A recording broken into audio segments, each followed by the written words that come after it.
হ্যাঁ হ্যাঁ ঠিক আছে, আমি পাঠিয়ে দিচ্ছি, লেজার সব করাই আছে। ঠিক আছে ঠিক আছে।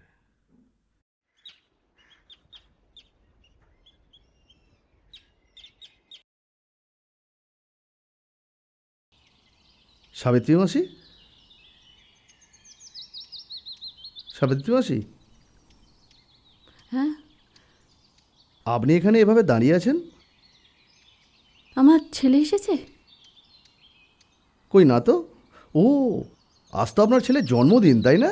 কেন এমনি দিনে তো আপনার ছেলে সকাল সকাল চলে আসে, আর সারাদিন তো আপনার সঙ্গেই কাটায়। হ্যাঁ, তাই তো ভাবছি, এই দিনে তো এত দেরি করে আসার কথা নয়। ঠিক আছে ঠিক আছে, আপনি চিন্তা করবেন না, নিশ্চয়ই চলে আসবে। আর না এলে আমি ফোন করছি, আচ্ছা, কোনো অসুবিধা আচ্ছা, নেই। ঠিক আছে, চলুন চলুন চলুন। ঠিক আছে।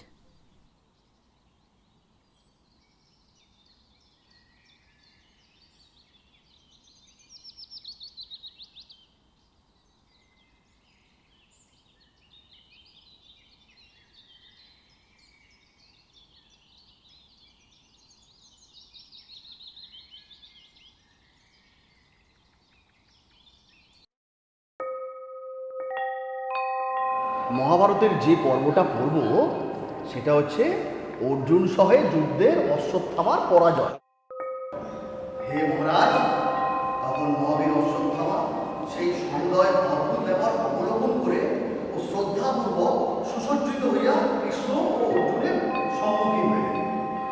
ঠিক আছে, এবং হাস্যমুখে স্বসম্পন্নিত শিল দ্বারা পরম নিকট কর্তৃক অর্জুনকে আহ্বান করিয়া কহিলেন, হে বীর, যদি তুমি সমাহত ধনঞ্জয়কে দ্রোণপুত্রের সমীপে সমপন্থিত করিয়া অশ্বত্থামাকে আমন্ত্রণপূর্বক কহিলেন, হে আচার্যপুত্র। মহাবীর অশ্বত্থামা বাসুদেবের এই বাকশ্রবণে তথাস্তু বলিয়া কেশবকে ষষ্ঠী ও অর্জুনকে, যদি তুমি আমাকে তোমার যোগ্য অতিথি বোধ করিয়া থাকো, তাহা হইলে বিশেষ রূপে যুদ্ধরূপ আতিথ্য প্রদান করো। ঠিক আছে, তারপর সংসপ্ত গণকে বধ করিতে হইবে, কিন্তু এক্ষণে অশ্বত্থামা আমাকে আহ্বান করিতেছে, অতএব তুমি বলিলেন, অর্জুন।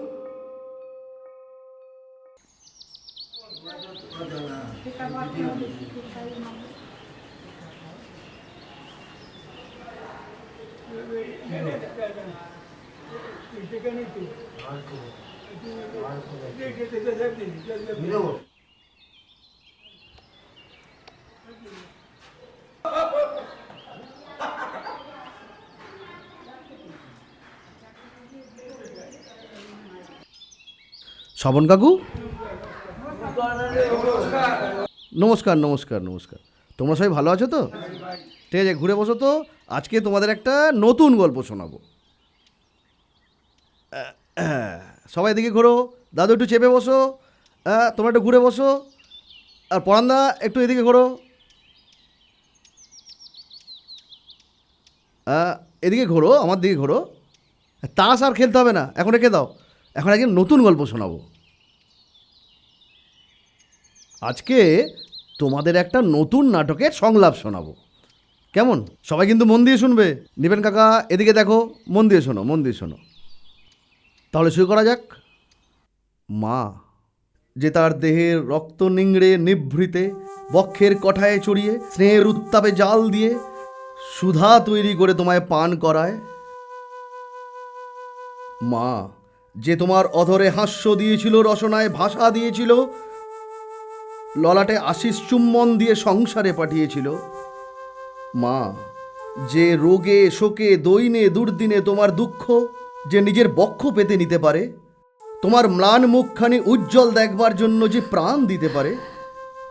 মা, যে তোমার অধরে হাস্য দিয়েছিল, রসনায় ভাষা দিয়েছিল, ললাটে আশিস চুম্বন দিয়ে সংসারে পাঠিয়েছিল। মা, যে তোমার রোগে শোকে দৈনে দুর্দিনে তোমার দুঃখ যে নিজের বক্ষ পেতে নিতে পারে, তোমার ম্লান মুখখানি উজ্জ্বল দেখবার জন্য যে প্রাণ দিতে পারে। যার স্বচ্ছ স্নেহ মন্দাকিনী এই শুদ্ধ তপ্ত মরুভূমিতে শত ধারায় উদ্ভাসিত হয়ে যাচ্ছে। মা, যার অপার শুষ্ক করুণা মানব জীবনে প্রভাত সূর্যের রশ্মির মতো কিরণ দেয়। ভাবনার তীরে যত সাত অবসাদে কেঁদে কেঁদে মরে, কেঁদে কেঁদে মরে। কি খুব গল্প হচ্ছে তো? হ্যাঁ, শরীর কেমন? ঠিক তো? ওষুধপত্র ঠিক করে খাচ্ছেন? আর আপনার ঠিক আছে তো মা? সব ভালো? খাওয়া দাওয়া ঠিক মতো করছেন? বাহ, খুব ভালো।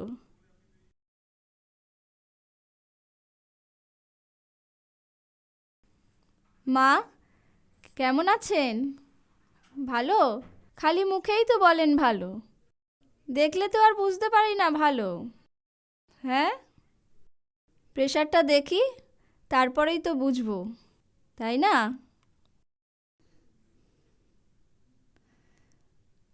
খাওয়া দাওয়া ঠিক করে হচ্ছে? হ্যাঁ। পরিচয় আসে যায়, কাছে চায় না। পরিচয় আসে যায়, কাছে চায় না। কেন কোকের মূল্য মা পায় না? কোকের মূল্য মা পায় না।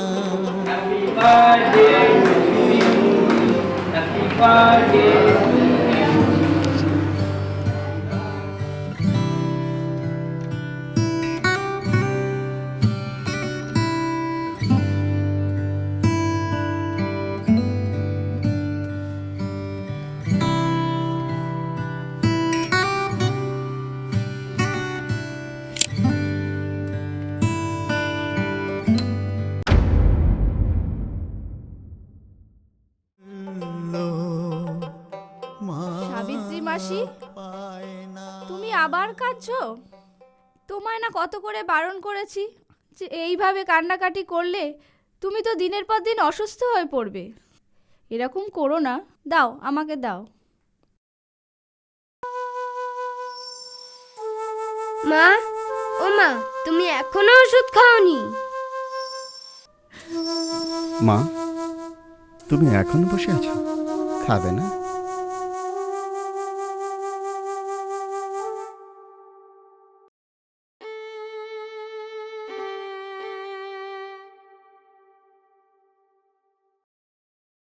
স্যার, সাবিত্রী মাসিমা খুব অসুস্থ, কাইন্ডলি একটু চলুন না।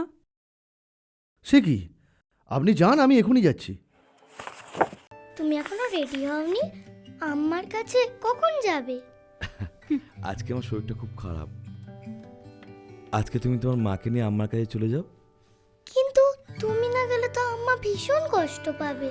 হ্যাঁ, তাই তো, আমি না গেলে তো আম্মা কষ্ট পাবে, আবার আবার শরীরও খারাপ হয়েছে।